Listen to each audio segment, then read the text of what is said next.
Welcome to Elder of Zion. I'm Elder. I'm Mrs. Elder. Today we're going to talk about a story that has not been on my blog.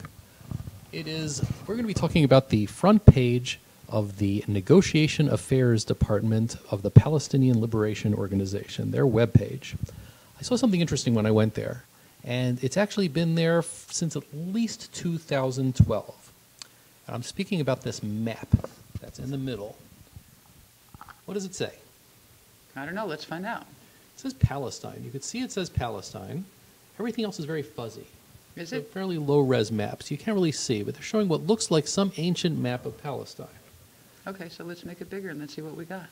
Well, you can't make this bigger because it's too fuzzy to read. However, you can do a reverse Google lookup and see what that map actually says. Okay. And when you look a little closer, it says Palestine in the time of Saul around 1020 BC. Do you think there was any country called Palestine in the time of Saul? I don't think so. You're being very verbal today. Oh, well, Okay. no, So, I don't think so. the time of Saul, obviously, it was it was called the Kingdom of Israel at the time. That was before it was split. So this is not when the kingdom had reached its height. We can go a little bit further and zoom in a little bit more onto this map of Palestine at the time of Saul.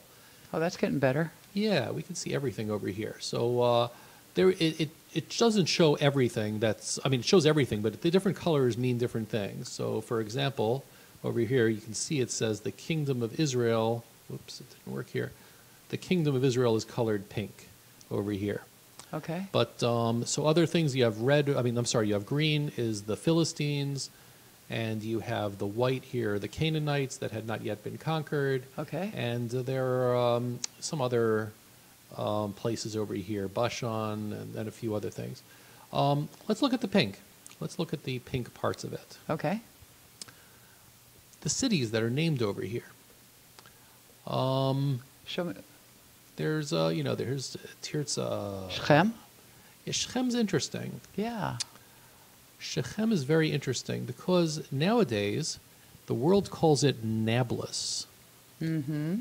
And at the time it wasn't called Nablus, it was called Shechem, which is a biblical name. Mm-hmm. And this map that's on the PLO website is calling it Shechem. Wow. As a matter of fact, this map on the PLO website pretty much proves that all of the areas right now that are considered Palestinian territory, Bethlehem, East Jerusalem, here's Hebron, all of these areas were under Jewish control. I don't mean to ask you this question. But How did they come up with the conclusion that any of this is Palestinian land? that's a very good question. And they pretty much just told everybody it is. Uh-huh. So they're just lying. Yeah.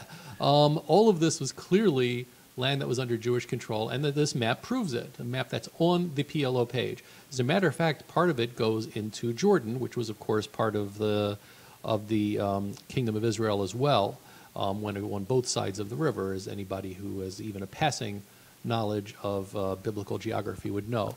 But it's really, really interesting that this map shows exactly the opposite of what the Palestinians are trying to tell the world. Yeah, I find that to be quite interesting. They're pretending, they're using this map that you can barely read, saying that, oh, look, Palestine has been there forever. And yeah, okay, in English countries, in English-speaking countries or other countries, at times people call the area Palestine since the Romans renamed it. However, in the time of Saul, when this map is referring to, clearly it was never called Palestine. It was called the Kingdom of Israel, and there were surrounding areas around it. The Palestinians do not claim to be descended from the Philistines.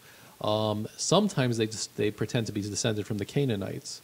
It's not true. I mean, they're Arabs, and they actually came, most of them, from Arabia and from many other places. And we can have that discussion as far as, based on their names of many prominent Palestinian families, you can tell actually what parts of the world they came from.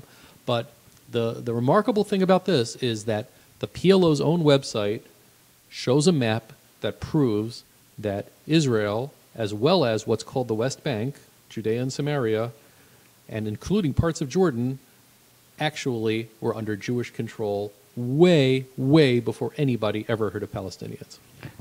Wow.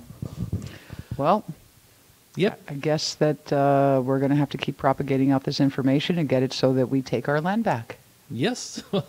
I'm not sure too many people are trying to take the land back from Jordan right now. There was in the times of like the 30s, there were certain Jews that were actually talking about that, because the original Palestine mandate from Britain actually included all of Jordan to be part of the Jewish state, or actually the Jewish homeland as they called it.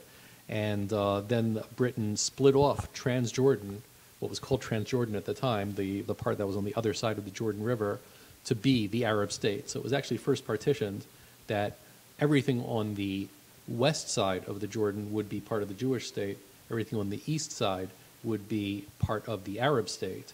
And of course, the Jews very much accepted this, and that's the way it was supposed to be. But things changed, and then they ended up partitioning it again, and things did not work out exactly that way as was originally planned. There are still legal ramifications for that as well, which is, again, not something we're going to talk about today. But it's... No, but I think that going back into the history and things of that nature is actually vital, and I think maybe we should do something on that sometime soon. Oh, we should. No, it's a very important subject, there's no doubt.